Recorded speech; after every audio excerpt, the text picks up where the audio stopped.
안녕하세요. 여러분의 연금을 플러스 해주는 플러스 연금 컨설팅 차경수 대표입니다. 그동안 유료로 연금 컨설팅을 해왔는데 연금 이야기 3도 집필하고 있고 기업 강의도 많고 해외여행도 가야 해서 당분간 개인 컨설팅은 일시 중지했습니다. 내년 2월부터 가능합니다. 개인 컨설팅 신청하실 분은 1월 말쯤 메일 주십시오. 2월에 나올 연금 이야기 3는 실전 사례를 많이 담았습니다. 새로 구입하실 분들은 연금 이야기 2는 구매하지 마시고 조금 기다렸다가 연금 이야기 3를 구매하십시오. 700만 명이 국민연금을 받고 있습니다.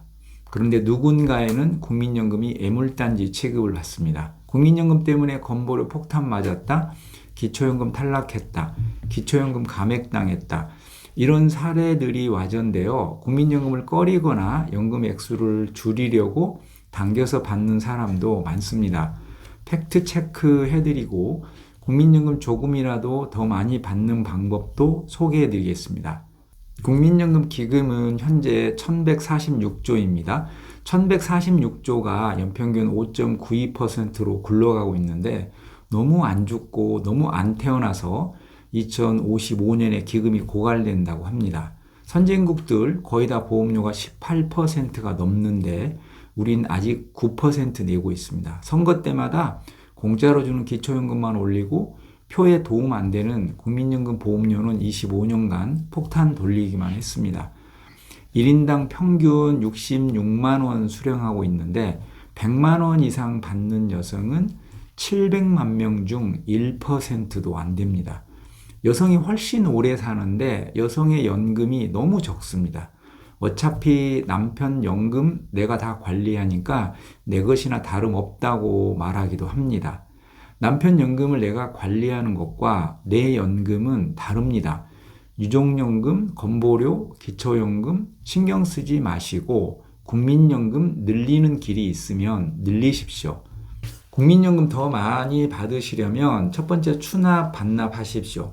과거에 납부하지 않아서 이빨 빠진 기간을 메꾸는 걸 추납이라고 하는데 2000년 전에 퇴사하면 대부분 일시금으로 받아버렸습니다.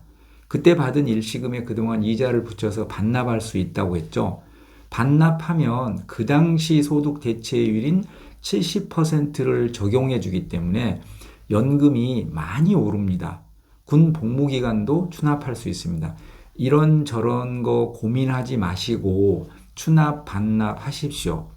두 번째, 가입 기간을 늘리십시오.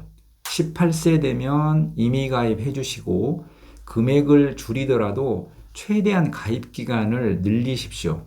추납, 반납, 임의 가입, 60세 이후 임의 계속 가입은 망설이지 마시고 금액은 적을수록 가성비가 좋으니까 전략적으로 선택하십시오. 저는 임의 가입 액수도 가급적 많이 내는 걸 추천해 드립니다. 세 번째, 연기연금도 고려하십시오.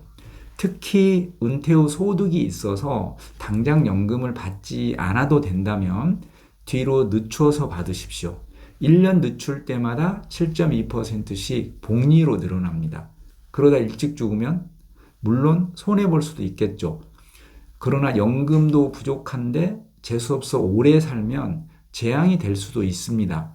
고갈되면 어찌 될지 모르니까 일단 바꿔보자. 이런 이유만으로 당겨받거나 소득이 있어서 필요하지 않은데도 불안해서 받는 일은 없었으면 합니다. 국민연금이 건보료와 기초연금에 미치는 영향입니다. 첫 번째, 건보료 피부양자 탈락할 수 있습니다. 부부 중 한 사람만 합산 소득이 연 2천만 원 초과해도 둘 다 피부양자 탈락합니다. 간당간당 하신 분들은 고민되겠지만 간당간당한 금액이라면 어차피 몇 년 후 탈락합니다. 그리고 건보료 정책이 어떻게 바뀔지 모릅니다. 소득 기준 2천만 원이 언제 1,000만 원으로 바뀔지 모른다는 뜻입니다. 연금부터 늘려놓고 봐야 합니다. 국민연금 150만 원 받을 사람이 피부양자 탈락하지 않기 위해 추납, 반납하지 않아도 매년 복리로 연금이 늘어나기 때문에 4년 정도 넘어가면 피부양자 탈락합니다. 추납, 반납도 하고 임의가입 금액도 늘려서 A는 150만 원 받고 B는 늘리지 않아서 100만 원 받는다면 출발할 때는 50만 원 차이가 납니다. 하지만 20년 후에는 82만 원 차이가 납니다. 복리로 올라가기 때문입니다. 무지 오래 살 수도 있습니다. 고민하지 말고 국민연금 많이 받는 길을 선택하십시오. 건보료 인상입니다. 추납 반납에서 국민연금 월 10만 원 늘어나면 건보료 약 4천 원 늘어납니다. 10만 원 더 받고 건보료 4천 원 더 내십시오. 폭탄 아니잖아요. 금융소득이나 사업소득에 붙는 건보료가 무섭지 공적연금에 붙는 건보료는 기꺼이 낸다고 생각하시면 편합니다. 기초연금 수급자 탈락할 수 있습니다. 소득 인정액을 산정할 때 국민연금은 100% 포함합니다. 국민연금이 적을수록 기초연금 수급자 되는데 유리합니다. 그런데 어차피 기초연금 수급 대상에 들어갈 수 없는 사람도 많습니다. 기초연금 노리고 국민연금을 줄이기 위해 당겨서 받는 사람도 있습니다. 나름 계산을 하셨겠지만 기초연금 수급자 된다고 모두 34만 원씩 받는 건 아닙니다. 최대한 노력했는데 연금 준비를 못했다. 이런 경우 국가의 혜택을 받아야죠. 그러나 아직 소득활동을 하고 있는데도 기초연금 노리고 연금 적립을 꺼리는 건 아닌 것 같습니다. 지금이야 노인 70%에 지급하지만 이 또한 대상 수를 확 줄이고 더 많이 주는 거로 언제 바뀔지 모릅니다. 나라가 사라지지 않는 한 국민연금은 죽을 때까지 복리로 늘어나지만 기초연금은 선거 때마다 정책이 바뀔 수 있습니다. 네 번째, 기초연금이 감액됩니다. 이건 워낙 말이 많아서 폐지될 것 같습니다. 기초연금의 1.5배를 초과해서 국민연금 받으면 기초연금을 감액합니다. 국민연금 52만 원 초과해서 받으면 감액하기 시작하는 겁니다. 60만 원 받으면 기초연금 대략 5만 원 정도 줄어듭니다. 억울하죠? 국민연금 연계 감액 제도는 폐지되어야 하고 그리 될 거로 기대합니다. 국민연금만큼 좋은 연금 없습니다.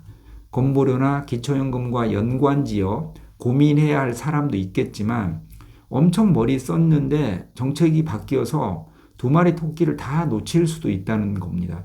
국민연금 가성비가 지금보다는 떨어지겠지만 여전히 어떤 사적연금보다 좋습니다.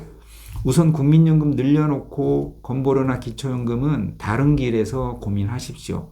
유족연금 때문에 전업주부가 임의가입을 하지 않는다거나 건보료 기초연금에서 득을 보기 위해 당겨서 받는다거나 늘릴 기회를 발로 차버리는 일이 없었으면 하는 마음입니다.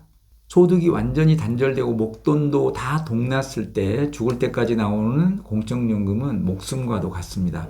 그때 되면 젊었을 때 국민연금 보험료 조금 더 납부할 걸 이렇게 후회합니다. 죽을 때까지 뚝뚝 떨어지는 연금이 매월 10만 원만 더 나와도 부러울 게 없을 것 같은 느낌 누구든 맞이할 수 있습니다. 재수 없으면 100세 넘게 살 수도 있습니다. 공적연금이 가장 소중합니다. 연금 많아서 세금 건보료 기초연금 걱정하기에 앞서 연금 없이 오래 살까 걱정부터 해야 합니다.